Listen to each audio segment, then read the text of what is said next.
सावन special की एक और कथा में आप सबका स्वागत है। आप देख रहे हैं मेरा चैनल वॉक एंड टॉक। मैं हूं आपके साथ आयुष।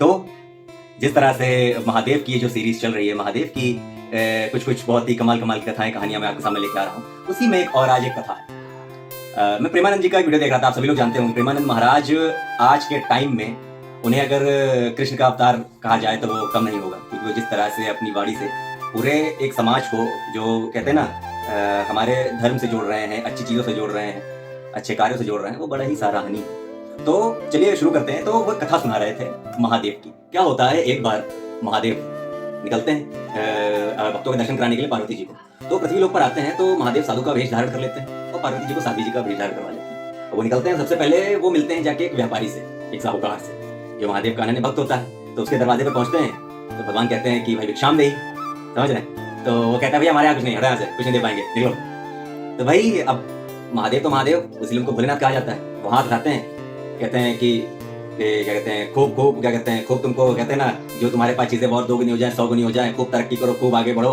हैं, खूब नाम कमाओ। तो वहां से चलते हैं। पार्वती जी कहती है, रास्ते में चलते हैं कि ये आपने क्या किया, उसने तो हम लोग को रोटी तक नहीं पूछी, आपने उसको बड़ा आशीर्वाद दे दिया। पार्वती जी कहते हैं रुके रहो। तो आगे चलते हैं, वो गरीब के घर पहुंचते हैं। तो गरीब के घर जब पहुंचते हैं तो देखते हैं वहाँ पे उनकी उसी गरीब की माँ होती है। वो जैसे तैसे रूखी सूखी रोटी करके वो खुद खा पी रहे होते हैं, इसके बाद गुजर बसर चल रहा होता है। तुम्हारे वहाँ पहुंचते हैं उसी साधु के वेश में, कहते हैं भाई भिक्षाम देही। तो गरीब बाहर निकल के आता है, कहता है बाबा हमारे पास यही जो कुछ है आप ये पाइए। तो मेरी माँ बहुत बीमार रहती है, क्या करें वो। तो बस अब महादेव अपनी लीला करते हैं। तो लीला रचते हैं। वो कहते हैं, वो आगे बस जैसे वहां से रोटी पाके निकलते हैं और उसकी माँ के प्राण हर लेते हैं। पार्वती जी देख के बड़ा आश्चर्य पड़ जाती है, वो बड़ा गुस्सा हो जाती है। कहती है ये आपने क्या किया। वो जो वहाँ व्यापारी साहूकार था, उससे जब हमने मांगा तो आपने उसको बड़ा आशीर्वाद दे दिया कि जा तुझे खूब दौलत शौहरत मिले, खूब तू तरक्की करता है, खूब तू नाम कमा। लेकिन जो जिसको वाकई जरूरत थी इन सब चीजों की, आपने उसकी माँ के प्राण ही हर लिए।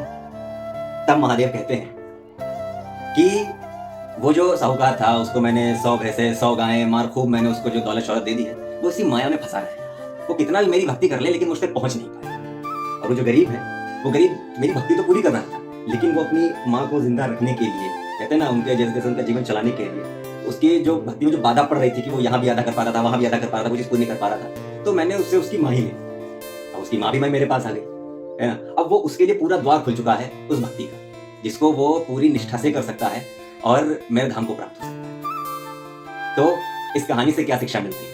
इस कहानी से शिक्षा यही मिलती है कि जब हमें भगवान का विधान ना समझ में आए ना, तो समझ जाइए हम एकदम सही राह पर चल रहे हैं।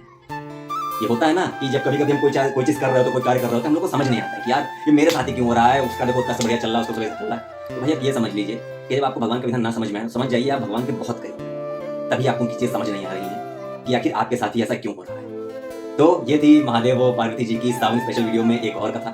तो बने रहिए मेरे चैनल वॉक एंड टॉक के साथ। मैं आपके साथ आयुष ऐसा ही और वीडियोस लेके आता रहूंगा। मेरा चैनल ज्यादा लोगों तक शेयर करिएगा, लाइक करिएगा, सब्सक्राइब करिएगा, जो भी अच्छा लगे कमेंट करिएगा, जो भी बुरा लगे वो भी कमेंट करिएगा। और तब तक के लिए बहुत बहुत धन्यवाद।